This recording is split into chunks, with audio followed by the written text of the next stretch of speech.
All right, I'm gonna close that out. That takes one more variable out of the equation here. Okay, cool. All right. All right. All right. And we are live. We are live. We are live on the Heroic Nation podcast / live training in the Heroic Industries School Group. And before I get into it, I just want to say that this is going to be another one of the greatest, probably the greatest podcast ever recorded. I know I say that every time, and most of the time I am wrong, but this time I'm not. So just rest assured, this will be the greatest podcast of all time. Talk to Mike the Cop. Um, Mike, formerly the Cop. No, he's known as Mike the Cop on Instagram and all social media handles. And he had no idea. He had no idea that he probably still doesn't know that he was on the greatest podcast to ever be recorded. And he's been on a lot of podcasts, and he had no idea. So, like, Mike, if you listen to this, like, hey, just know, like, you were just on the greatest podcast. Congratulations. But it was a really good conversation. It was fun talking about, like cop stuff, non-cop stuff, stuff that cops need to know and understand, and we don't. Like we don't know how to transition out of being a cop. We don't know how to develop certain phases of different parts of us and our personalities and our lives to be more well-rounded, to like adjust things financially in order to get out of a uniform and hopefully do some different things. So that's very critical skill, something that we discussed probably should be taught in the academy. And it isn't, okay? Is not. But it should be. So that's something we discussed at length, as well as, a multitude of other things, which if you listen, like, like you get kind of philosophical with a lot of things and bounce around a decent amount. So good conversation. It was fun. Glad to have him on. Like he's a pretty big dude in the social media space. So it was really cool to get some of his time. And I'm very grateful for that, honestly. So yeah, and it was a great show, probably the greatest. So there we go. All right, other stuff going on that's worth discussing before we get started is the fight with social media is a little bit of an uproar if you're in the jujitsu community. The Gracies have developed uh, a system a system to end all systems, apparently. um, the safe wrap system. So the safe wrap system is twisting arm control. It is a gift wrap based on the gift wrap series in jiu-jitsu, and yeah, that's what it is. Okay, so they have retitled a jiu-jitsu move or series and called it the safe wrap system, and are promoting and pitching this to law enforcement agencies and selling it as the system that will be the safest and will eliminate needs for striking and use of force and punching people. And the marketing is very, very, uh, probably very emotionally reactive for the public, for politicians looking to not deal with this, not deal with police having to fight people, and then for police maybe themselves. Um, Here's my issues with it.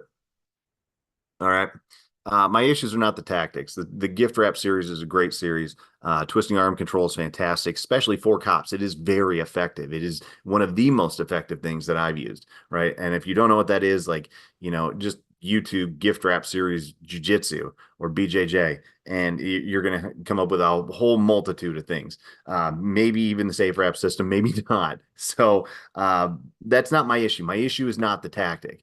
Like the tactics should be taught, the tactics should be known. It is a very, very good control place to hang out, to do stuff. It's not a final cuffing position, that's for damn sure.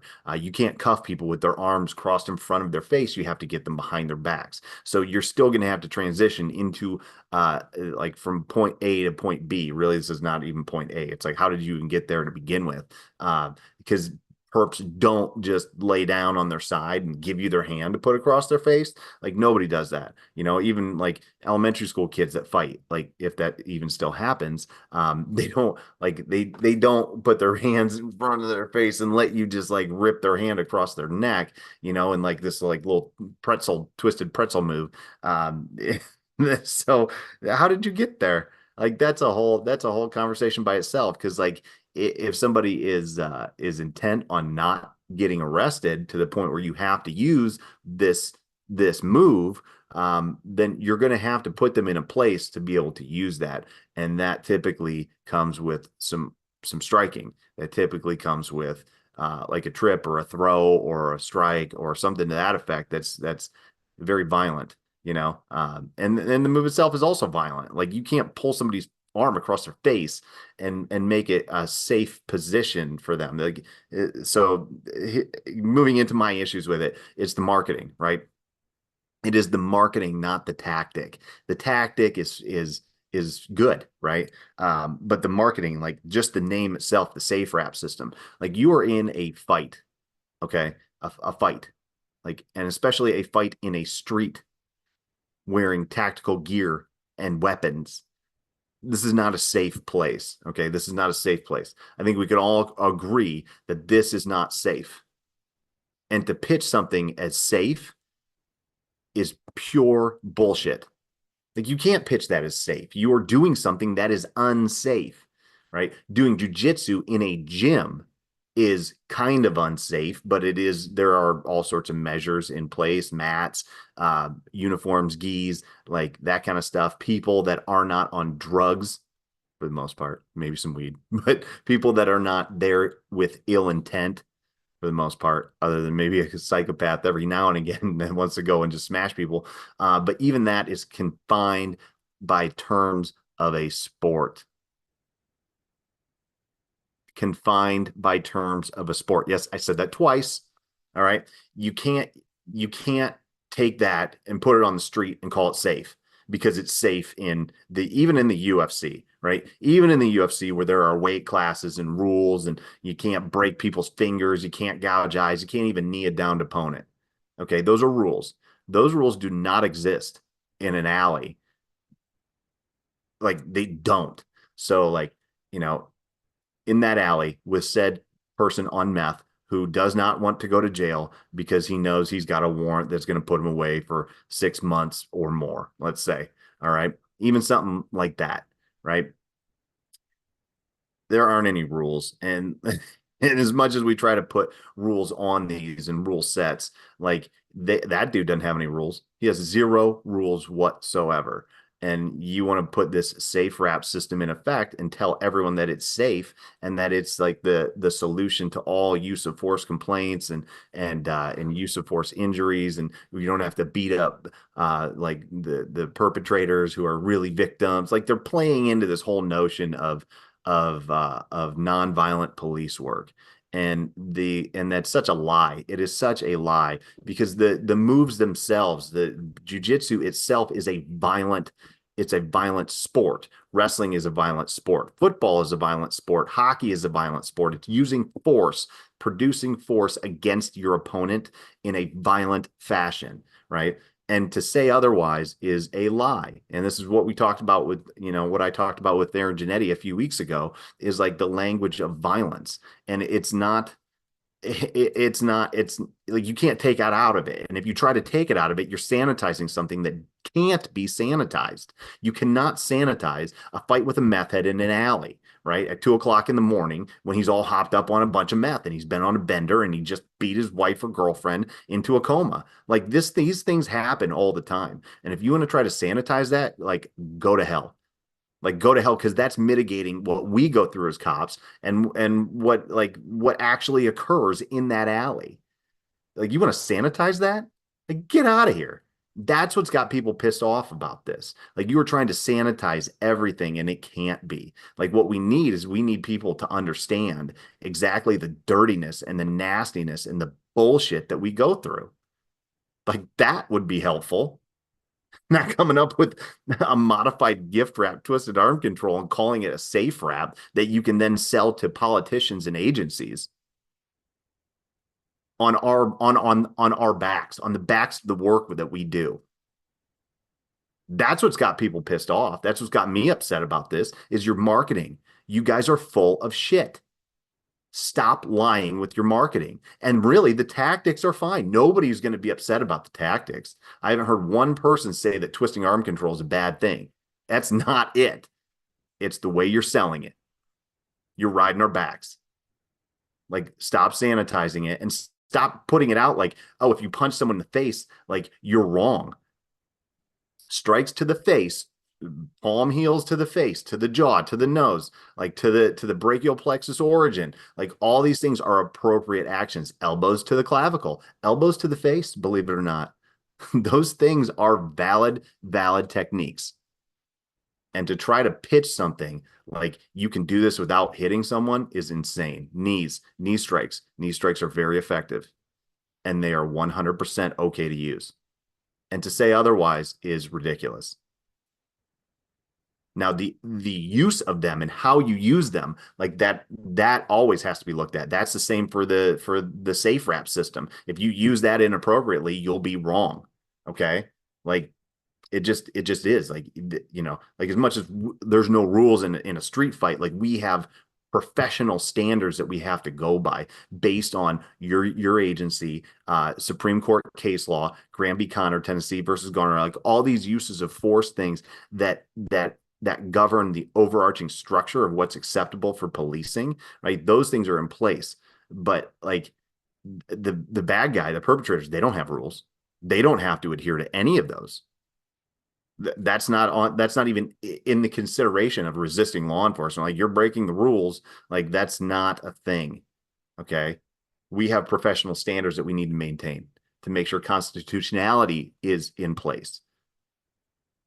But once things exceed a certain point, and this is a greater conversation of use of force and like life and death, right? Like lethal force, like the constitutionality of lethal force. Once things exceed our ability to stop them in a less lethal fashion, then lethal force will be applied. And that's going to be different for every officer based on training, based on size, based on ability, based on age. Like my 25-year-old self is not as skilled, but it was stronger and faster in a lot of ways. Right? My 42-year-old self is not the same guy. Okay, so that there's a difference. There's a different way that I'm going to apply things now than I did then. Some are better, some are worse. It just is what it is. So the burden of my ability to escalate and de-escalate is based on a lot of those factors, right? If I get injured during the fight, if I break a leg during a fight, if I smash my head and I feel like I'm going unconscious during a fight, like all of those things need to go into consideration with use of force when it exceeds my ability to handle things other than lethally. So again, the notion of the marketing is just total nonsense. It's total nonsense. They're just playing politics. They're playing politics to try to get big contracts, right? They want to be the only game in town for law enforcement, which from a business standpoint, I kind of understand. But the way they're going about it is it's portraying things the way it's not to a group of people that are already like wanting to see it that way, and it's not true, or the public who doesn't know any different, and then they see the Gracies with these commercials on social media, and and it's like, oh yeah, that seems way more reasonable. All you have to do is twist their arm in front of their face, and then you never have to throw a punch again. Oh, why are these cops continuing to throw punches? Oh, because they don't understand violence, because they're normal people, right? Normal people don't understand this. And that's kind of okay, and it's kind of accepted, like, or acceptable, is that a normal person kind of shouldn't understand like what a street fight in an alley at 2 o'clock in the morning with a meth head feels like. Like it's like, why should they? How should they? Like it's probably not good for them. It would probably destroy their worldview. Again, talked with Janetti about that. Like it would shatter their worldview and they wouldn't be able to handle it. Okay. And this goes into like, you can talk about terror management and, like different psychological theories about trauma and stuff like that. But like a normal person and like a reasonable person would not understand it, does not understand it, shouldn't understand it. A reasonable officer is a different burden. And that's why the reasonable officer standard is used in Supreme Court case law, because a normal person would never understand what we do. And it shouldn't be like assumed that they would. So like that's part of the reason that dash cams are great and body cams are great, but at the same time they are not, because they're exposing the normies, right? The normal people of society, the average person to things that are the reasonable person to things that are unreasonable in their world. Okay. And then to pitch a system that then supports that worldview when it's not, that's not it. That's not true. It needs to be pitched inside a reasonable officer standard, not to a reasonable person. So they're pitching it to the public, they're pitching it to politicians, they're pitching it to admin. They are not pitching it to street cops. That's the marketing. That is what they're doing. Right. And if you look at the price point with it, the price point with this stuff, as far as I know, and probably should have checked the safe wrap cost of the training, but I know the GST program is expensive. And unless you get your agency to sponsor you, you probably aren't going to afford it. So there's that to look at too. But a price is an interesting thing. We'll talk about that in a second, right? But that is the marketing aspect of this that has got most cops that are annoyed by this or offended by this or like irritated, or mad or whatever emotion you want to plug in there. Like that's why. This is why. Like it's not the tactics, right? It's all the other stuff that goes behind the scenes, and I think hopefully people listen to this and really like it resonates with cops that hear this, especially cops that do jujitsu. I've seen black belts that I really respect online are irritated about this. Right, part of it is too the fact that they tried to or are going to or whatever patent pending on this thing. Like they just took a jujitsu move and put a patent on it or tried to or are trying to. It's like, okay, so what, like nobody can use this anymore except the Gracies. And if you do, you got to pay them $20 or something before you can use their gift wrap series. Like, is that what we're doing? That's absurd. But what is that actually doing? Like, why did they do that? Like, it seems stupid, but the only reason you would do that from a business standpoint is to patent and trademark your system so that if anybody else does a system that has this move in it, regardless of what it's called, they're gonna litigate them into extinction, so that they will literally be the only game in town. And that's not going to be good either, right? That'll just water down your training if it's just a massive, just like it just won't be good because it'll turn into just departmental mandated crap, which we all know isn't effective. Okay. So we all know that. Like if the government's making you do it, is probably not quality. Okay. So if you get linked into that, like they'll make a shit ton of money, but their quality will just tank. It'll tank. Okay. This is just how like public versus private goes. Okay. If you want something high quality, like it's not going to be from the government, like it's not going to be. Okay. Um, so that's why they're doing it. That's why this patent is pending on this, is so that if you use that move and God forbid you were actually say safe rap, like and they found out, they're going to litigate you right out of existence. Same thing CrossFit did. Same thing CrossFit did. If you do functional fitness, if we do a workout of power cleans and pull-ups and put a clock on it and call it a name that is synonymous with CrossFit, or is if we do 21 15 9 thrusters and pull-ups and we call it Fran and we're not paying the $3,000 a year for the affiliate fee, then you are breaking the rules and we're going to litigate the crap out of you until you can't exist anymore.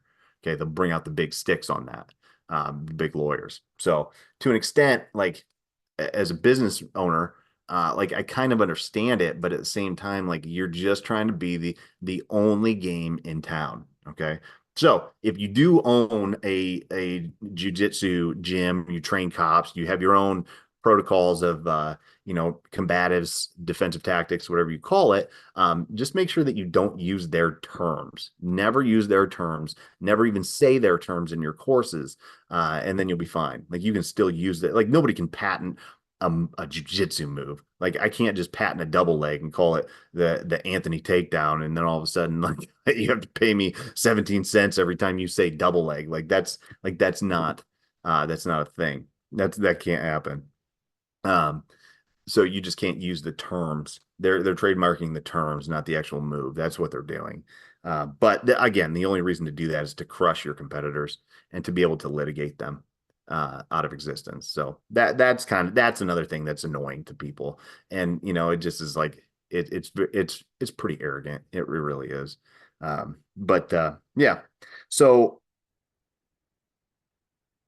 cost. Let's go back to that. All right. I mentioned earlier that like who they're promoting it to, you can tell like typically like the GST program is expensive enough. I can't remember what the cost is. It's several $1,000s. And unless you're an incompetent cop and you get caught on body camera sucking at fighting, then they'll comp you in. Like, does anyone know these officers? I'll give them a free GST, blah, blah, blah. So, like, all you have to do to get a free GST is to suck on camera. Like, okay. Like, yeah, that's, I understand. But at the same time, it's like, well, what about the dudes that are actually good and would like to go to this training? Right? What about that? Like, hey, why don't you take some guys that like had great fights and like employed a gift wrap series on camera and like, hey, this guy did really good. Let's scholarship him into a program. Don't see that very often. Kind of annoying. Um, anyway, the it's just expensive enough where I was like, I ain't paying for that. Right? It doesn't have enough value to me to pay that out of my own pocket. Right? I'm not going to do it. Now, who gets to go? Like department instructors, academy staff, upper level officers or command, stuff like that, right? Those are the guys that get to go typically, right? Um, and it's usually the select few. It's usually the same ones that go to all the stuff, right? They get to go to this, okay? But it's because the department is paying for it. They're footing the dime. So that's who they want is they want the departments because the departments have the money. Like road cops don't have the money. They want to be able to provide a product that's just expensive enough where it's like, oh, we want the government to get it because the government's got deep pockets, right? So this is kind of their mindset with it. And to an extent, I understand that uh, because it's got to have value. It's got to have value. So this is kind of a double-edged sword here because, like, if the government's paying for it and I go for free, like, because my department's paying for it, how much value does that have to me? Nothing. I didn't pay for it. Okay, so maybe there's a sense of like duty and honor that my agency paid me to do this, and I should probably do a good job and bring it back so I can disseminate the information. But it also doesn't have any real value. So like I don't have any skin in the game other than a weekend of training, right? That's it. So like 50-50, whether I'm really into it. If I'm really into it, then it'll have value and I'll bring it back and I'll do it. But if I'm like, meh, kind of 1 foot in, 1 foot out, or I just wanted to go for the weekend, or my buddy was going, so I conned my department to send me to like, that's not gonna they're not gonna learn anything, right? They're not gonna learn jack. Um, because like when you want change, like you have to want the change bad enough to have an investment, okay? And that's also with you know with with guys I talk to with my program, right? My program, like one-on-one, isn't free. I don't think that it's like pricing cops out because I think the price point is valid, right? And I've done a lot of market research on that to verify that. But what I run into is, oh, well, I I'm level 10 committed, right, to changing and to getting in shape and to losing weight and to becoming like the peak performance athlete that cops need to be, right? but and here's all the reasons why. Like, I'm really scared I'm gonna like get hurt in a fight and not be able to like continue to work, or God forbid, like I did get into a fight and it didn't go well. Right. I talked to a lot of guys where that's the clincher. Like, I got into a foot chase and it didn't go well. And I got through it, but it could have gone bad. And this one didn't, but it could have. And it's very evident, after thinking about it, you're like, holy shit, like that could have gotten ugly. And it didn't, but I got to change some stuff. And I'm level 10 committed to changing, until all of a sudden you're like, not for that price point. I'm level 0 committed to changing. So it's like, well, what is your value? What's your monetary value that you do have in committing to your change? Because there has to be some type of skin in the game. There has to be some type of investment. And if you look at what you're already spending your money on, like that is what you're investing as important. That's it. Okay. So like if you are sitting in and this is not judgment on this. I'm not saying this is good or bad. Like this just is what it is.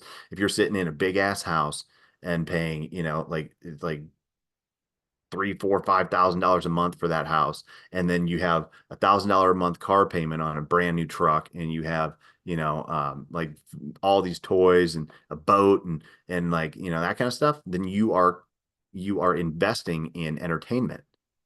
You're investing in entertainment. If you are taking vacations, this is the way I used to be, right? Is vacations. I would invest in vacations to like Orlando and go take the kids to Disney and stuff like that. Like I was investing in entertainment. Okay. And that's not good or bad. It could be great or it could be negative. It just depends on where you really want to invest in you and in your future and in your family and like that kind of stuff. It's investments in the future. So like, are you willing to invest some of what you're already doing for entertainment and toys and vacations and food and like junk food, not like quality food, like we need to eat, but like how much of that are you willing to like move and shift in order to invest in you as a human being? Okay. And as an officer, as a firefighter, as like having the capacity to do things effectively and efficiently, to sustain a longer career, to extend your ability to work longer in order to support your family potentially. So, like building a robust aerobic system that you can survive into retirement, like building skill sets when you're new so that you can have a better understanding of how to maintain strength, durability, and like mental and physical health throughout this grind of a profession. Like, are you willing to invest in those things? Well, yes, but only $200. Okay, well, is it how much of an investment is that? For some people, it might be like, yeah, dude, that's all I got. Okay, badass, get after it. But for some people, it's like, oh, that's all I got. And it's like, okay, is it? Is it? Right? It might not be. So, I'm not saying that money always has to be or is the only way to commit to things, but it usually is a pretty good indicator of where you're spending your energy and where you're sending your focus and where you're sending like what you are labeling as important is typically that like just follow the money.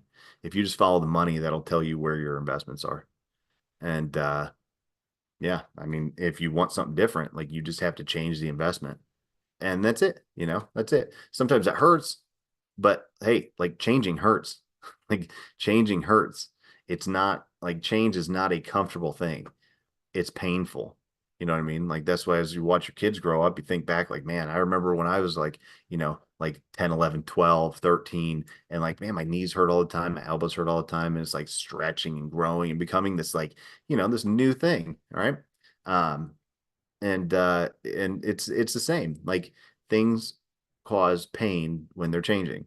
And the pain, like you pick your pain, right? You choose it. Like the pain of staying the same versus the pain of going through the process of transition and transformation. Like that you pick. And that's what's cool about it is like you do get to pick. Okay. You literally choose one path or the other. And and this is cool too. Like, you know, part of the hero's journey. Like I really, it's kind of going off some rails here, but the hero's journey, Joseph Campbell's life's work, his concept of the omni myth, right, is really, I think, a critical thing to kind of understand. And that's part of the reason that I chose Heroic Industries, Heroic Nation. Like the hero's path and the hero's journey is really important. And part of that is that when you are presented with the opportunity for adventure and change and going away from where you're at currently, like you deny it. You deny the call to adventure. And that's part of it. That's part of it. And if we look back at all the like big adventures that you had in your life and you start like piecing it together and you're like, oh yeah, I did say no to that a couple of times. I did say no to that once, or I didn't jump on that right away. That was the denial of the call to adventure. Okay, that's what it was. And if you look at any story told throughout history, like Star Wars is the ultimate kind of like example of the hero's journey in like modern fiction. Like you see, where did Luke not? And I'm not talking about like the newer Star Wars or the prequels. Like I'm talking about episodes 3, 4, and I'm sorry, 4, 5, and 6. I almost messed that up. So like those ones right in the middle, the good ones. When you look at Luke and the way that he was called to step away from Tatooine and to go into this big adventure and to fight Darth Vader and go through all the journey and the process that he did in order to become and transition and transform into a Jedi Knight and then like save the universe from the evil empire, right? He denied that call. He denied it. He didn't want to go do it at first. Okay. So that's something that's like, well, think about that. Like, did you just say this is too expensive because you're denying the call to becoming the hero and having the adventure that you need to? So stop denying it because it's gonna keep knocking until you say yes. It'll keep knocking. It'll keep knocking. And sometimes you deny it a bunch before you're like, shit, like this thing won't go away. I gotta go with it. I gotta go with it. And it's painful for me sometimes. I have conversations with dudes when it's like, dude, we have literally had this talk 5 times. Like, how many times do we have to have this conversation before you accept the call to action? You accept the way to step into the new transformative process that you're saying no to. And it sucks. It sucks though, because like to transform, you have to leave behind certain aspects. And I just talked to a buddy today about this, where it's like, I didn't want things to change. I like things the way they were. I like them that way. Well, tough shit. Situations change, times change, people change. Like things break, things need to be built. New things are built around old things. And then and it's just it's life. It's life, man. And you have to be open to see that. And when you can be open to see that, like you don't see the negatives, you actually see the doors opening in front of you. Like as one door shuts, like you just have to be aware and have to be present enough and forward thinking and forward focused enough where you can see the doors opening in front of you. And that's how you navigate transitions. It's how you navigate transitions into new jobs, out of jobs, into positions, out of positions, you know, like and that provides continued sense of purpose in the sense of this greater hero's journey.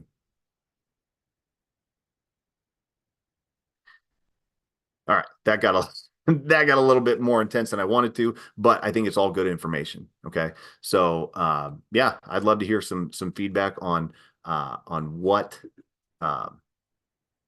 on what you guys think about any of that, right? From the Gracie stuff to the marketing to the hero's journey to investing in yourself and where you're spending your time and money, right? Yeah, so hit me with it. All right. Also, like, enjoy this episode. Let me know what you think about the conversation with Mike. And yeah, that's all I got. All right, dudes and chicks, because that's all there is. All right. Later.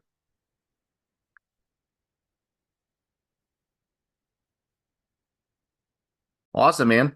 Well, dude, thanks for just randomly jumping on with some random dude on the internet. I appreciate it. Heck yeah, man. I'm here for uh, it. well, I always talk to people, and that like I've done this on and off for like I don't know, since I had my gym. Um, Probably like 3 4 years of like randomly doing podcasts, and then like it's hard. I mean, you know how it is, like it's a grind to do these things, so then give up.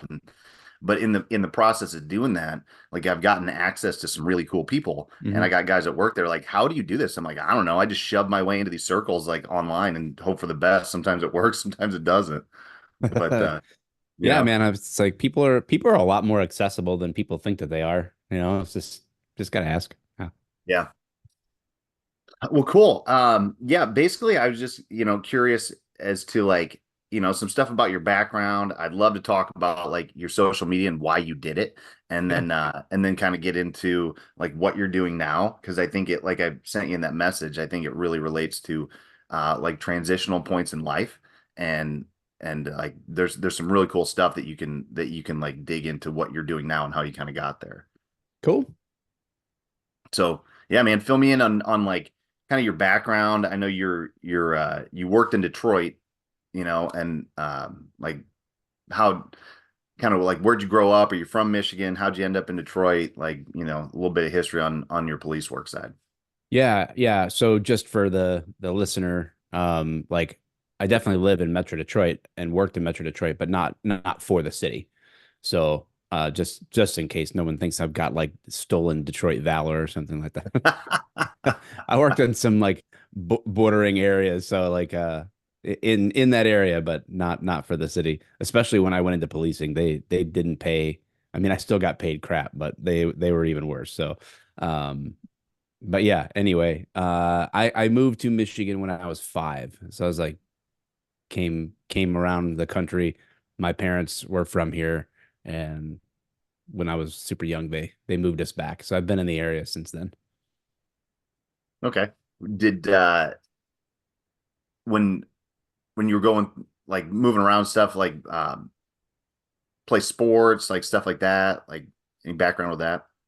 Yeah, I mean, I did I suppose all the normal kid stuff, little league, soccer, all that stuff. I don't think flag football leagues existed when I was a kid. I have no recollection of anyone doing that, but uh, yeah, I did all those things. Did karate, whatever, like all the I guess normal kid stuff growing up. High school sports, I did wrestling 1 year, and that was it for high school sports. Okay. And then did you stay, you obviously, or maybe not obviously, but you stay in the area for like college, going to military, anything like that? Yeah, I went to college here in Detroit, University of Detroit. Oh, UD. That's where my mom went. Really? Yeah. Yeah. Yep. Yep. I was there from 93 to 97. Oh, cool. And then did you like major in criminal justice, or how'd you end up from there into police work? No, I started out as pre-med and then like realized I was way too stupid, way too stupid for that. About like after my first semester. It could have been alcohol consumption and late nights, or it could have been stupidity. The world will never know, but I was like, yeah, this is not happening. So I tried to figure out, well, what am I gonna do? And I'm like, I like arguing, I like reading, so it became philosophy was my major for my Cool. BA. Oh, sweet. So how'd you wind up from there into going to police work? Is it just that there's not too many like philosophy jobs on the market? Yeah. Go figure. Actually, it was in college. Like I have family that was in public safety even when I was like really young. Like my dad was a dispatcher for Champaign-Urbana Fire Department, and like so I've had some type of connection or affinity to public safety since forever. And I actually met a couple of cops on campus, and it I don't know, the job like intrigued me. It wasn't my path at the time, but that's when really I was like, man, this seems like it'd be a really cool job. And then I got a job in security at, if you're from the Midwest, you'll know the chain Meyer. And Oh so yeah. I, So I'm up in for the fourth, I'm at my parents' house. That's why I got the blurred background so you don't see all like the old like yeah, picture stuff on the background or on the wall. But I just told my sister I go because there's a Meyer like half a mile down the road because there's Meyer right. on every corner. And I was like, I'm gonna track how much you're spending this week at Meyer, and I guarantee it's like $2,000. Yeah, I used to catch shoplifters at Meyer, and then every time we caught them and turned them over to the police, I was getting to know the local cops, and then one of my guys that I worked with all the time, he went to the police academy and went into law enforcement, and that happened like four times with like different people that I worked with. They all made the jump from there into law enforcement, and that again still stuck with me. It just I got married really young, started having kids very young, and I was more focused on survival than preference of of careers. And so yeah, again, it always stuck with me. Then my brother actually, same thing. He started out in that loss prevention, but then he did like went into like make more money like grocery management and stuff like that. But then he went to the Detroit Police Academy and got hired in Detroit. And I watched his career and I was like, man, yeah, I could really do this. And then finally, the economy took a dump, and I had a window washing business that I was running, and lost a lot of clients. And I was like, man, I need a change. And that's when I decided to make the jump into law enforcement. And that was like 2008 when the decision was made, 2009 when I got actually like took the tests and started going. Oh, okay. How old were you when you did that? Like 33. Oh, so you were a little bit older for your class then, huh? Yeah. I mean, I wasn't the oldest. And I definitely, as I worked at the academy later on part time, like I saw lots of mid, late 40s, even into the 50s coming through the academy. I was like, wow. But yeah, 50s, man. That's not even it's not even allowed in Indiana. They don't at like really? 30, yeah, 36 is a cutoff because you can't get into the pension after that. Yeah, it makes sense. Yeah. All right, so you were 33 when you got into that. So that was you said that was '09. So Yeah. how long did you work in law enforcement then? Uh, well, I got out in 2020, so 11 years. I stopped full time in the summer of 2017, and then I kept my cert and stayed working like a weekend warrior, um, part time, because I still kind of enjoyed it, but I knew at that point that I needed to be moving on to something that could make me more money and give me a better future. So So at what point did you get into like social media? Because that, I mean, like you built, yeah, have built, like, and continue to build like a pretty huge brand, like yeah, Mike the Cop stuff, like is everywhere. yeah. It was the whole point of doing anything on social media was to draw attention to an organization that I was a part of starting, with another lady. Her name's Tristy, and we started this thing, humanizing the badge. We kind of merged. She was doing some blogging and work online.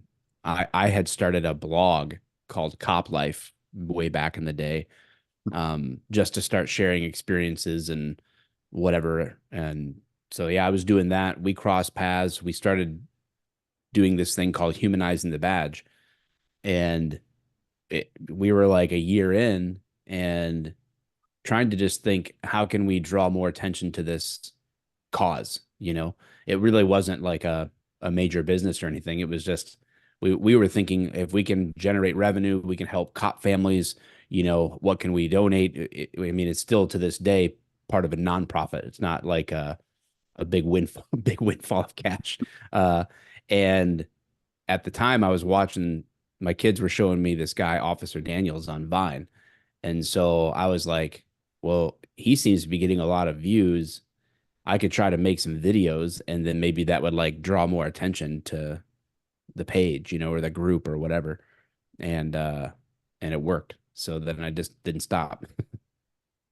So how did you transition into like just doing it non for profit? And then I mean, is it something that you like clearly you'd be able to, but I don't know if you're doing it like as now currently like as a revenue stream. Have you been Hmm. able to build that like monetarily? Has that ever been a goal? Yes and no. So like early on, it actually became problematic because the videos were doing really well and there was a lot of attention to the videos, but I didn't like that actually because it was starting to be like I felt like my presence on the page, and it wasn't just me. Me, there was Tristy, there was another guy named Steven. We had a bunch of people contributing to the page and to the effort, and it wasn't just me, So like I was like I was feeling uncomfortable with this page called Humanizing the Badge being like mostly my videos. And I was just like, it just doesn't feel right. I don't like this. That's when like in 2016, I actually just made a separate page and said like I'll just keep this stuff separate and then I'll kind of like champion the cause. Like I'll point people back to that, but let's keep the main thing on humanizing the badge. I don't want this to be my thing. I want it to be, a collective effort. And so but yeah, I mean as far as monetization goes, this was really early on in like most of the Facebook days. The monetization, like there was no such thing as ad revenue, like maybe on YouTube or something, but that took a while to grow. Um, and so there was some monetization on YouTube, and then I think Facebook released monetization. I want to say like 2018 for Facebook, and I was banned within 2 weeks from it. I spent, fortunately, I had other admins on my page, so I could post to my page, but it wasn't like I was logged into other people's Facebooks. I spent almost 20 months banned off of Facebook and Why Instagram. did they ban you? What'd you get banned for? Do you know? Conservative content and positions, basically, like I post a meme or post a video, and it would just get demonetized and then removed from Facebook, blocked for just over and over and over again. So monetization wise, no, this never really been a thing. And then they turned it back on for me. I want to say it was like 2020, the early 2020. They turned it all of a sudden, like my page was monetized again, and it lasted about 6 weeks. And then in 2021, I posted a meme on January 6th, and and then I spent the next 30 days completely banned from Instagram and Facebook. I was banned from Meta for 30 days. And then since then, uh, my personal page gets more interaction than my 1.1 million page Facebook, like easily. I'm completely shut down on Facebook and Instagram. Like in the last 30 days, I reached 1.8 million accounts and I lost every month since January 6th. I've lost minus 0.01% of my followers. So it's like there's an automatic setting to just keep removing people from me. So I just fight the good fight, I guess. All that to say, yes, I was able to turn digital to analog things. And so how I did that was more through affiliate marketing and products, that kind of a thing. Not really like ad revenue, but um, whether it was a t-shirt or challenge coins or something, like that. And I just was learning the skills of marketing and business in that sense. And that's when in 2017, I left the full-time policing. It was kind of risk-free because I was going to make more money and I could take a year leave of absence from my department and come back if I needed to. I would lose seniority, but I wouldn't lose my position. Like I would come back at the same pay, all that stuff. Like I would just, if anybody passed me in seniority, then I was giving that up. But so it was really relatively risk free. And that was to work with a company that was doing like screen printing and sublimation and product manufacturing. And I was helping social media content creators, create merch stores and things like that. That's what I did right when I left. That really wasn't super. I wasn't jazzed about that, and it was in that time that I kind of stumbled into the real estate thing and kind of found my real path out. Did you get any shit from like your department or like coworkers, stuff like that when you were doing this social media, or was everybody pretty supportive? I think, I mean, I'm sure there's always some people talking behind your back, you know, but I mean, as far as the overall thing, it was like super supportive. Um, I had been doing blog writing and nonprofit work and stuff like that for almost 2 years before Mike the Cop was ever a thing. Mhm. So they like by the time that I came to say like, hey, can I post these videos? Like, make what's our social media policy? Make sure I could do that stuff. They just gave me a lot of rope because they already knew. I think that they knew I wasn't doing this just to like, I don't know, get clicks or just get attention. I had a purpose for it. Yeah. And I think that that helped.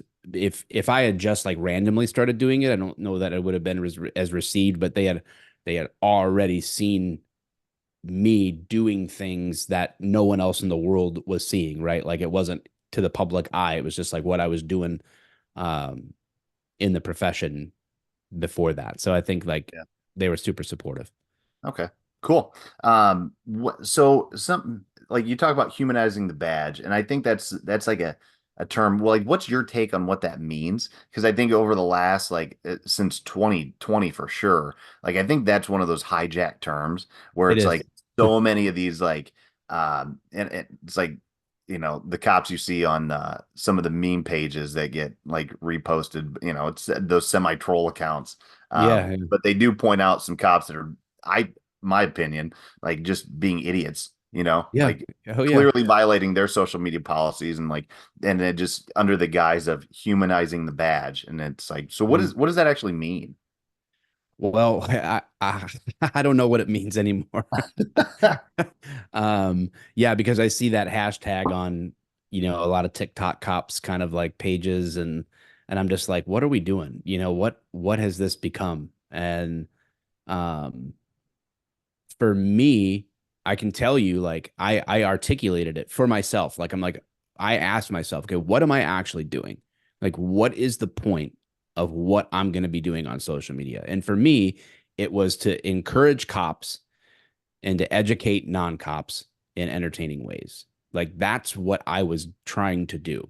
Um and at the time kind of like I was watching like Michael Brown situation unfold. That's what really got me to be more like I don't want to use the term activist because I don't think that that's necessarily like an accurate term in this, but like I wanted I wanted to give more voice about the reality of law enforcement that the media was either straight up lying about or skewing, right? And so I wanted to say like, hey, listen, like there are real people on the other side of this that you're destroying, right? That's where the whole idea of humanizing the badge came from. Like, listen, this is not just like some faceless force, that is occupying America. These are people, right? And I really wanted to educate people on that and show like we're just normal people. And so I wanted two things to be true at once. I wanted cops to be able to see my content and to relate to it, like, and to be encouraged. I wanted them to like be able to blow off steam and laugh at something and get it.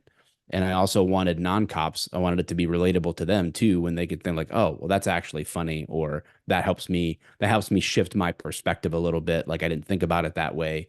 And then just stand up for, you know, things that are true about law enforcement. So what it's become today, I don't know. It's because people can, I'm sure I'm very confident I have my critics, but um, I didn't, I certainly didn't do it for humanizing the badge doesn't mean trying to get likes and link clicks and whatever else. It, it has to have a purpose behind it. And that was mine. Good, bad, or indifferent. That's what I was trying to do. Yeah, I think it's become something different. It's almost like, and granted, like on the state of social media, everything becomes super polarizing. But again, like it's a hijacked term, but the way that you're using it and the way that you're really like talking about it is like, I kind of look at it from a standpoint of like we have as cops, we have a history of being so silent and stoic and like don't say anything, don't talk about anything, don't talk to the public about like things behind the veil. And it's like Mhm. that's not really what we need to do. You know Yeah. what I mean? Like we need to show people some of it, like the appropriate stuff. And then what you're talking about is actually just like building relationships, which is almost the entirety of our profession in general, Yeah. and I think, everybody kind of forgets about that. So, Yeah. humanizing the badge, I wouldn't say like that's not like a term I would use anymore if I was just starting or something, but I I would don't say use it.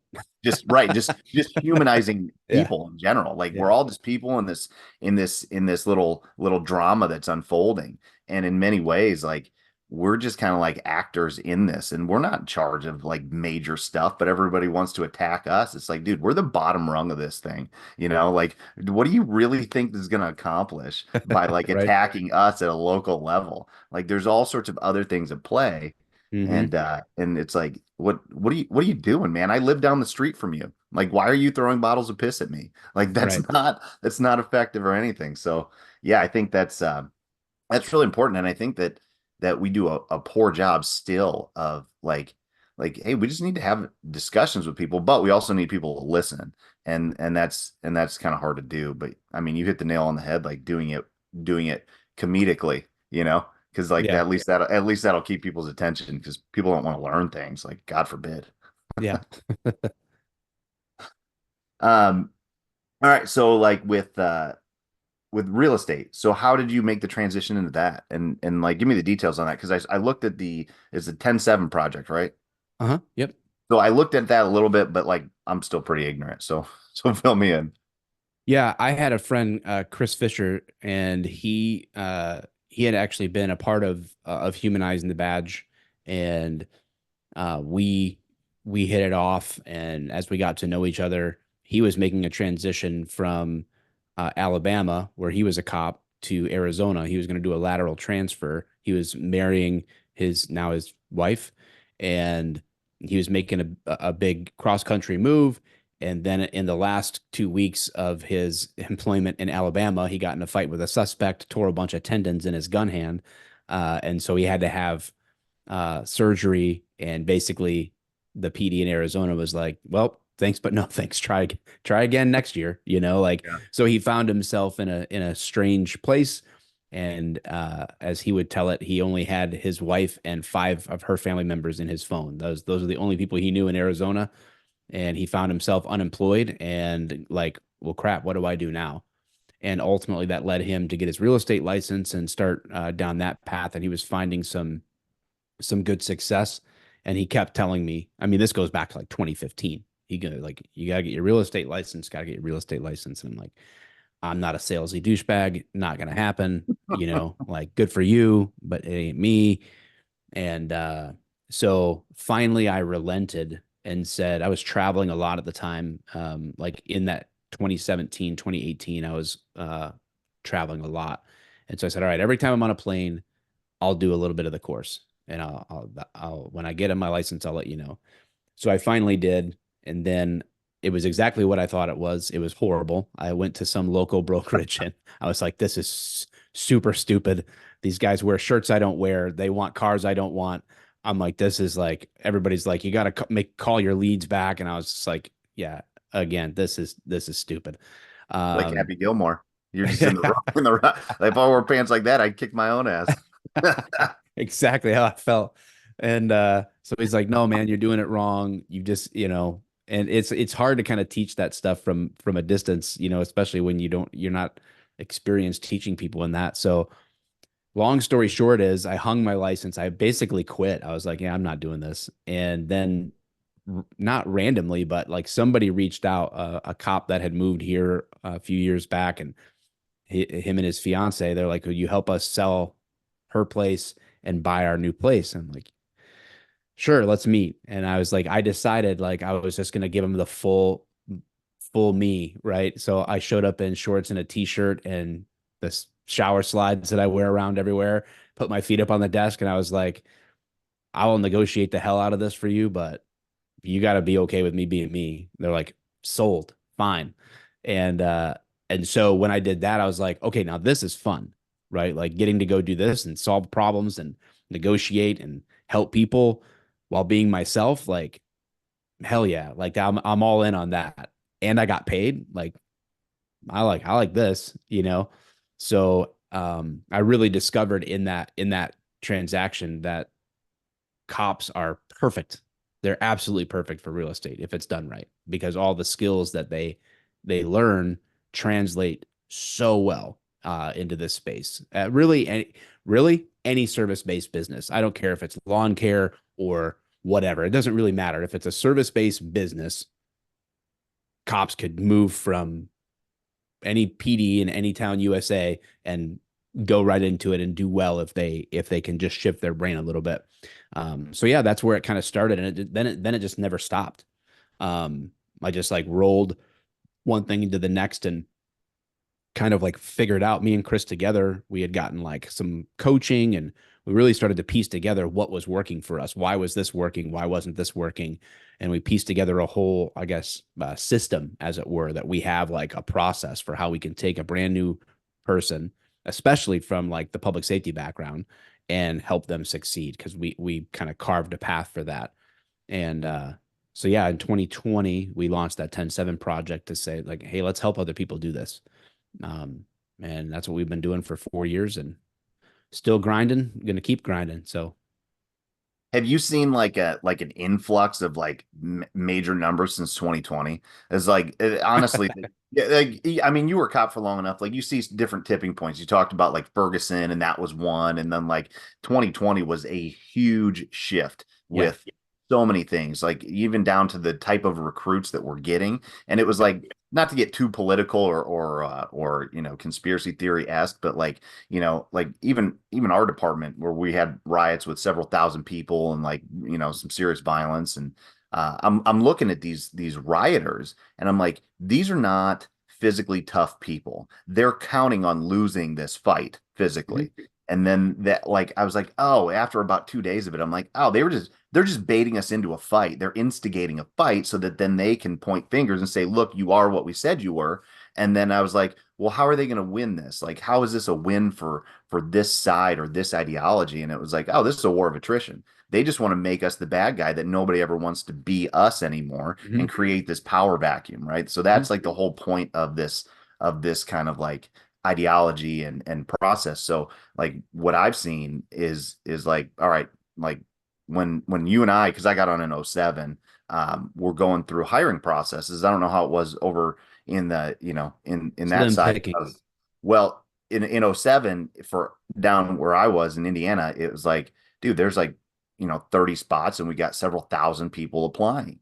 Hmm. So it was pretty competitive to get on. I had to go through Yeah, several hiring processes to get hired as a police officer.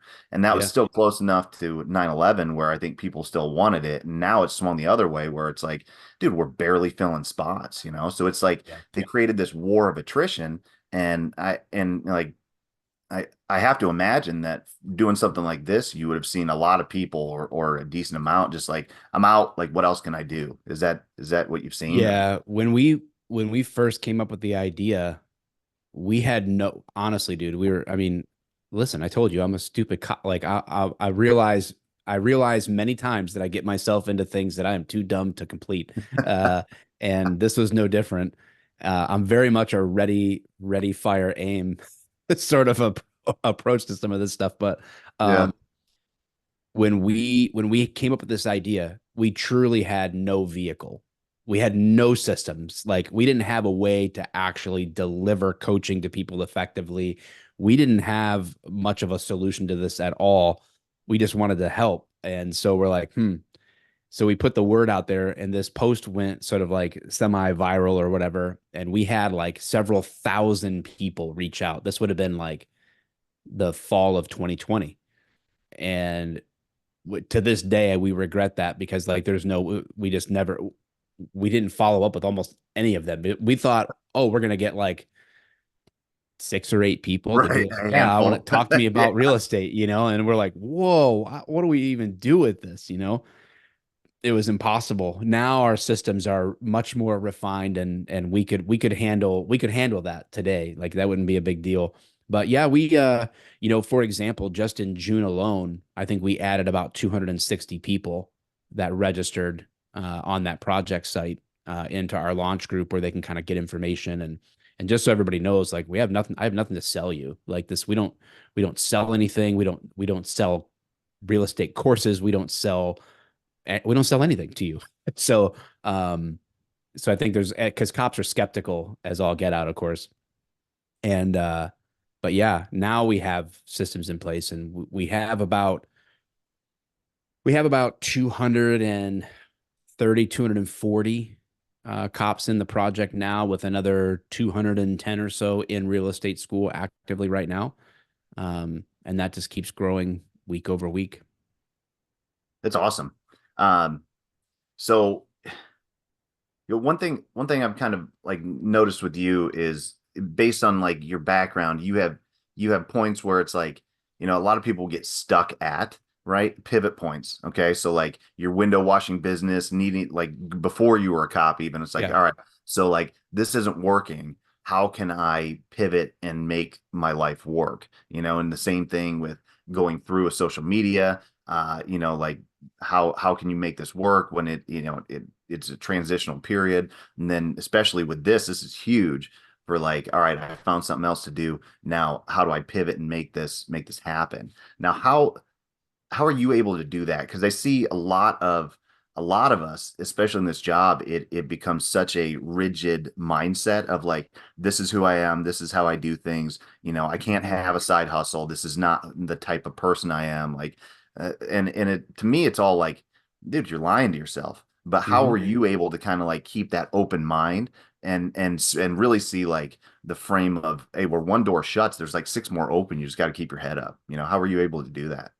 Yeah, I think for at least for me, one thing that I attribute that to is the fact that I did go into policing later in life, right? Like later compared to a lot of cops, right? 33. Yeah. So dude, I already had four kids. I had jobs. Like I had bought in, like I was probably on my second or third home, at that point. Like I, it, I had already been living life, so I had owned businesses. Uh, and so to me, it was like, I don't know, it wasn't the be all and end all. I loved being a cop. I enjoyed it thoroughly. And there's a lot of great things that carry with me to this day, and uh good friendships and experiences. And I mean, that can't be taken away. So but when I was able to see something outside of policing, because I had already lived 14 years, 15 years of my adult life without it. You know what I'm saying? So it was like, Yeah. I didn't That's feel that like I needed it. So Yeah, that's really interesting because it's like I look at just like outside looking in, I look at your social media, your YouTube stuff, Mike the Cop, and you would assume that it's like this is this dude's identity as being a cop, and it's really not. It's a part of your identity, you know what I yeah, mean? And that's really yeah. cool because I I've think actually, I've actually tried changing my username, but Meta will not allow it. So people kind of tease me. I made a video the other day about like, hey, reality check. Like, it's not healthy for this job to be your identity. no. And it was a buddy of mine actually that commented, like, says Mike the cop, like, and I'm like, yeah, touche, I get it, but I can't change. I've begged them. They will not let me change it, and I don't know why.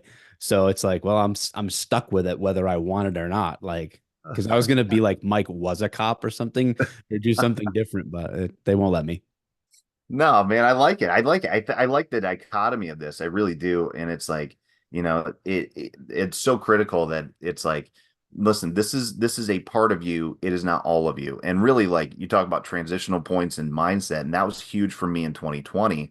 I was like, all this stuff about like, okay, what's going to happen with this profession, even down to like, medical stuff coming in from the coast, like what are they gonna make us do? And I was like, am I ready to give this up? Like, and then I had to go through a thought process where I'm like, no, this is only part of me. This is how I make money. This is not all of me. And I can take all these skills that I've developed, just like you said, cops are perfect for real estate, and I can do a million different things. So really, Yeah. it's like it's terrifying at first to think about it, with like your life without this job, because it is pretty stable for the most part, and it's fun, it's adventurous, like it gives you all those, dopamine hits and all that kind of stuff that we get addicted to. But at the same time, like on the outside looking in, there is a life beyond it. The world does continue to spin, and the Yeah. fact that like you're really epitomizing that with this 10-7 project is really cool. Because like, one thing that I always tell, like, either clients that I'm working with from a fitness and nutrition standpoint, because that's what I focus on primarily, but also from a mental health side, like cops die on the average 5 years after retirement. That is a stat. It's Yep. been a stat for a long time, and nobody really talks about it, and it really pisses me off. And I think a lot of it is that there is no mission afterwards. And like, you're just like, cool, you're done. See you later. Here's a watch or whatever. Like, bye. And then there's nothing to transition to. And you have to have transition, and you have to have a new purpose. And like, like you do that well in general, and the fact that you're trying to impart that on to cops, is awesome, and we need more of us to do that. Yeah. I mean, for me at this point, I've been asking myself, what is it that I'm all about now? Right. If my content is not trying to educate non-cops and keep cops encouraged in entertaining ways, like with this, like, because everybody knows if they paid attention to, like, I was basically doing sketch comedy, right? Like short pieces, like that's kind of like what I was known for. And there's certainly more to me than that. I don't want to lose sort of like that sarcastic, humorous edge. And so, like, I'll throw in I'll make a meme here and there or whatever. I don't really see myself doing sketch comedy as much in the uniform kind of a thing anymore. But I can apply that. But right now, for me, it's all about helping cops build better futures beyond the badge, right? Because it's not a matter of, this is one truth that I really want to drive home to people. It's not a matter of if your cop career is going to come to an end. It's just a matter of when, right? And are you going to make that transition on your terms or on someone else's? It could be a catastrophic injury. It could be getting laid off. That happened to me. Like, you just get a notice one day in your mailbox, like, hey, thanks for being here, but you're not going to be next month. Like, what's going to happen? You're going to retire. And a lot of people, I don't know how it is where you're at, but at least in Metro Detroit, it's not as common anymore because now people have to work 30-35 years to get their full whatever. But 20 and out was super common. So we got a ton of people around here that, they're 41 years old. They started when they Yeah. were 21. They're 41 and they're done. They have a pension, and like, okay, now what? You're going to go get a security job, or are you going to be a court officer? Come on, man. Stop it. Like, do something with your life, like something different, you know, something that it does like create some interest or difference or change, man. So yeah, for sure. Yeah, and I think that this, when I FTO, right, I talk about this with rookies, and I'm like, listen, you need to understand, like, the same thing. Like, this job is not meant to be forever. And I mean, I really wish, because I think the ATF actually has like mandatory retirement at like whatever age. I think they're like, you're done, get out.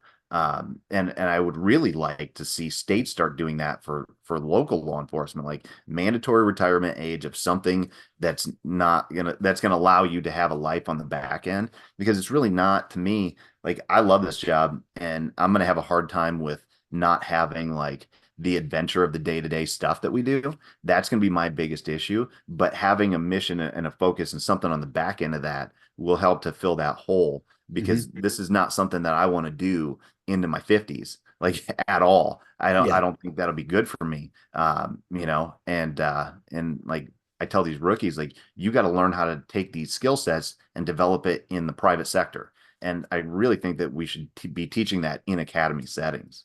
Hmm. Yeah, I agree. I mean, there was a lot of good things communicated in the academy, but they didn't talk about after policing. You Right. know, like Yeah. I really didn't prepare you, didn't really prepare you for that at all. And, you know, I know of one of my former bosses that uh died in his sleep later in his career, and then another one left, one of my lieutenants, and he retired and then went to be a security guard somewhere. He died within, I think, 3 or 4 years of retirement. I've seen it like unfold before my eyes, watching that stat be real. I'm just like, dude, yeah, I don't want that to be me. Like, I want to be, that's, I'm all about my grandkids, man. Like, I want to have an impact. I will be on the jujitsu mats, and I will be slinging real estate or doing something business wise, like until it's over. There's no such thing as retirement for me. There's just, you know, more adventure, more mission. But I think that's it. Someone's got to tap into that sense of purpose for sure. Yeah, and really, I mean, you can break this down as deep, like, like philosophically as you want to, but like even like Viktor Frankl's, Man's Search for Meaning, like what Yeah. is well, meaning is giving life meaning. So Hmm. if you're always on a path to give it meaning, and honestly, I think that can change over time and probably will for all of us, but you have to be having those conversations with yourself, or you're not going to get there, and then all of a sudden you're Hmm. going to get stuck and depressed, and then life's going to be done before you know it, you Yep. know? Yeah. And Yeah. and that's not just true of cops. Like I just had this conversation with a family member about the same exact thing. Like, dude, you have to continue to grow and build. And it's hard to do. But but having, people available, and that's where social media I think is can be very helpful. It can be overwhelming, but it's like at least you have exposure to these different people. Yeah, for sure. When did you get into jujitsu? Was it on the job or was it after? Uh, I think always on the job. I got exposed to it. Like my first department did Krav Maga as their defensive tactic stuff. And so then I was just like going on my own too to classes, and I started to hate the classes because it was like soccer mom kickboxing. It wasn't really, I don't know. I was just like, what am I doing here? And then when we did our training at work, I'm like, why am I always like pushing someone's eyeballs in or ripping an Adam's apple out? Like how often does that happen? Like what's going on here? You know, like it's just a little bit I don't know, it just never made much sense. And I had a great friend who was doing jujitsu at the time. He was like, no, you got to do Brazilian jiu-jitsu. So I dabbled in a few classes and whatever. And then eventually I started really actually training in 2012 was really when like I had done a few classes before then, but like when I started like with any kind of regularity, it was 2012. Yeah. Okay. Where are you at now with your practice? I'm still on the mats as often as I can be. Schedule's been a little bit crazy. So I teach a class on Friday mornings for cops. Um, so yeah, I'm usually on the mat. Like a bad week is one time, a great week is three or four. So I'm Yeah. like trying to be as much as I can still, and create some consistency. It's not always easy with work and everything, but yeah. How do you navigate? I'm just curious because like you're a little bit older than me, and I know what I'm going through on the mats. Like I can't stand up with these, college like 20-year-old wrestlers because like I'm decent at I'm a protecting guard myself. puller. Right, right. Though that's what I was going to ask. Like, how do you navigate your training to not just get abused by younger dudes? Like, I want to keep standing up, especially because I'm still working. Like, I think takedowns and starting from standing is Yeah, for critical for sure. law enforcement. But the Yep. volume of stand up that I can do, I was like drastically lowering every day. Yeah. Yeah. You just learn to be less athletic, man. That's all I do. I roll like an 80-year-old right now at 48. So, Longevity, that is the game. yep, exactly. Um, I do a lot of anymore. Um, and I think this needs to be like, this is a whole separate conversation about jujitsu, but, um, I go with a plan. That's really what I do. I'm only working on one thing. Like right now, I'm working on a very particular, like I'm working on escapes from half guard and side control, and I'm working on a 2-on-1 guard on my offense. Like those are the two things that I'm really kind of deep diving on right now and trying to perfect. And so I don't do open. I'll do like maybe at an open mat one open, like totally open roll. Otherwise, I'm just asking my partners like, hey, can I start on the bottom and we just work from there. And if I escape, then we reset, or if I escape, we switch positions or whatever. Like then I just work on really specific things, and that like drastically reduces some of the proclivities for injury or whatever else too. So Yeah, it's just much more controlled, and you're actually working on new things. And that's what I found too. Like if I don't work positional stuff like that, like I end up just doing the same crap that I'm good at, and I never touch the stuff I suck at ever. right, yeah. With that said, kind of like directing that back into like a law enforcement discussion. Now, I'm sure the departments you worked on are the exact same as everywhere. Like the motivated cops are the ones that train. The Yep. ones that need to train don't ever touch it. Now, Correct. you being like really good with social media marketing, messaging, branding, how can we as cops that are, trying to reach like fitness and nutrition and stuff like that, like that's what I do. Like Mhm. how can we reach the ones that need it the most, that are resistant to listening? Or how can how can departments get the ones that really need it into training, because it doesn't happen.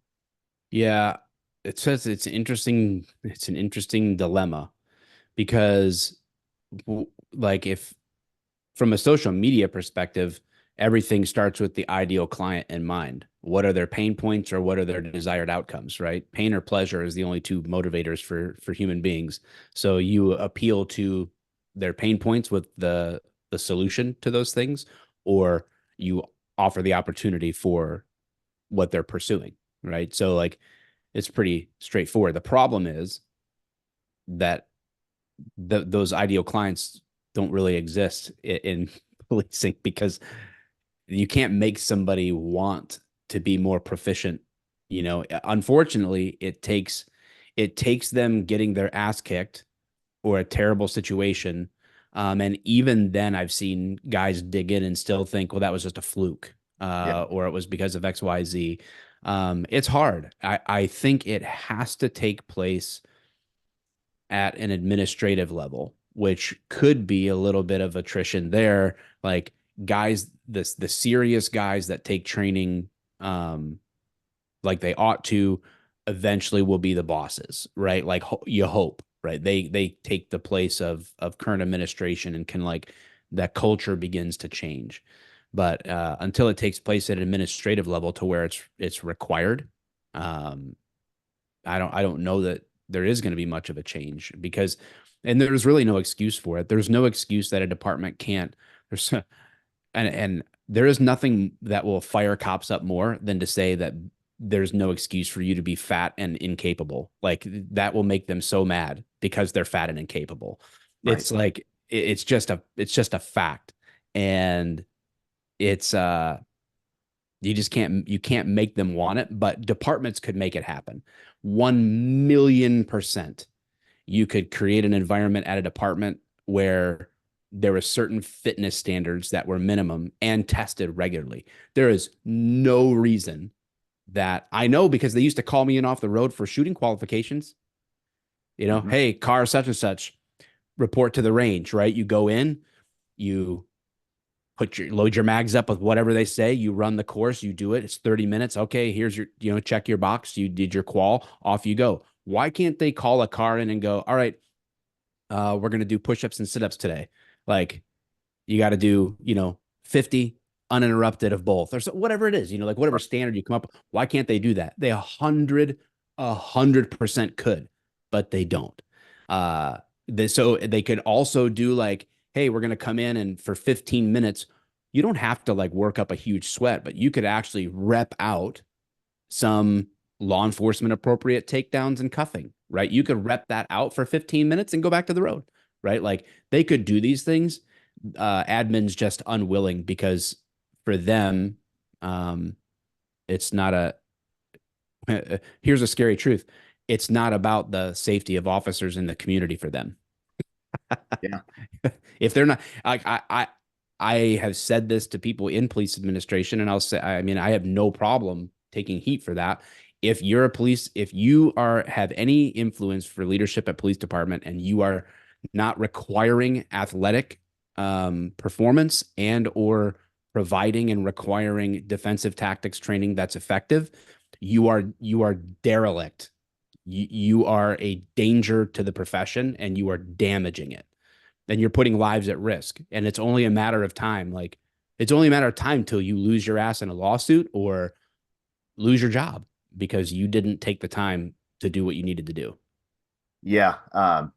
Yeah, there's a lot of stuff there that we could unpack for hours, and I don't think either one of us want to do that right now. But but I think like briefly getting into it, a lot of the issue that I've seen is many states don't have a working definition of what fit for duty is. Mm-hmm. So it's like it's hard to make a standard based on no definition. Mm-hmm. That's number one. So you would need to do that like for the department that is you're discussing, and this is our standard, or you're going to go off the road and you won't be able to work part times. Like that'll hit people in their pocketbook, and they would stay in shape based on that standard, right?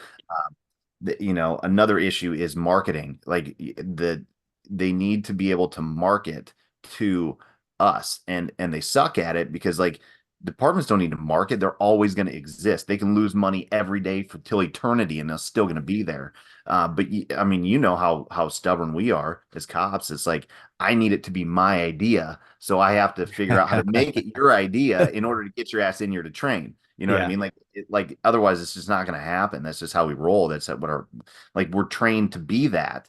Like so, you have to communicate that accordingly. And like you said, the if you're in leadership and you are not discussing this, and it's such low hanging fruit for everybody, like you are a derelict to the profession for sure. And then the fact that so many people, mental health is a big buzzword now, and like Yep. resiliency, that kind of stuff. But if you're not addressing physical health first, that's the easiest pathway to mental health is physical health. And like you don't have to do anything other than like talk about people's sleep and hydration. Like that's like lowest hanging fruit for mental health, and that's like if everybody listens to Andrew Huberman now, right? So like his podcast is amazing, and he talks about this every single time. The intersection of mental health, physical health, and performance is Yeah. huge. It's huge. So if you're not addressing at least some of these low hanging items, then you're not doing anything, and you really only care about the perception of doing these things, not actually doing them. Yeah. 100%. Yeah. There's no doubt we need to keep the pressure on for sure. and and hopefully see some changes. Yeah. So, but the way to do that and see changes, I think, is doing it like you've done. I think you lay out a really good roadmap to a lot of these problems, and it's like we can't count on. I mean, we can bitch about departments all day, but like the bottom line is it's a government agency, and it's not designed for some of that. So how do we fix this? It's like, well, we as individuals have to fill in the holes. You know what I mean, Yeah. and count on each other. And Yeah. and that's where I think the stuff you're doing is awesome, like leaning into like your skill set and developing new pathways for cops for all of these things that we just kind of laid out quickly. But Yeah. Yeah, like it's been good. that's important.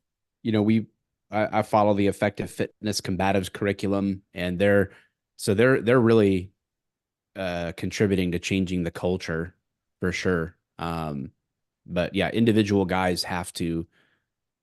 It's like, well, my department doesn't pay for it, or my department, like, well, whose responsibility is it then? What is that what your wife wants to hear when you get laid out on the street? Like, is that what your kids want to hear? Is that dad didn't want to train because the department wouldn't pay for it, and Right. so he's in the hospital now. Like, what do you like? How much are you taking active responsibility for yourself? It's it's like that. It is what it is, and most of these guys know going in that if they're going to get hired at department, if they're halfway smart, they know, oh, they're not paying for my jujitsu classes. They're not paying for this. Like, well, either don't take the job there or decide to take that job with your own responsibility to say, I'm important enough and my family's important enough that I'll take care of it myself. Yeah. Well, and then really I've been talking about this a lot too with people is like just that mindset of like it is my responsibility and I have the ability to do this and take action on this. And then that will keep the frame of like that internal locus of control, which is epically important for mental health, especially on the back end of like, like a big fight or some shit that happens or a shooting you get into. Like you've taken the personal control of your destiny more or less, Mhm. and then that helps to not only like build up before, during, and after a critical incident. Yeah. Like that's really really important, is to keep that as like, I'm in charge, I'm doing work, like this is me affecting, my will onto the world, not the opposite way around, not being a victim. Yep. So well, awesome, man. I don't have anything else. Is there anything else you wanted to talk about before we jumped off? No, we could talk about that stuff all day long, but Right. Right. Yeah.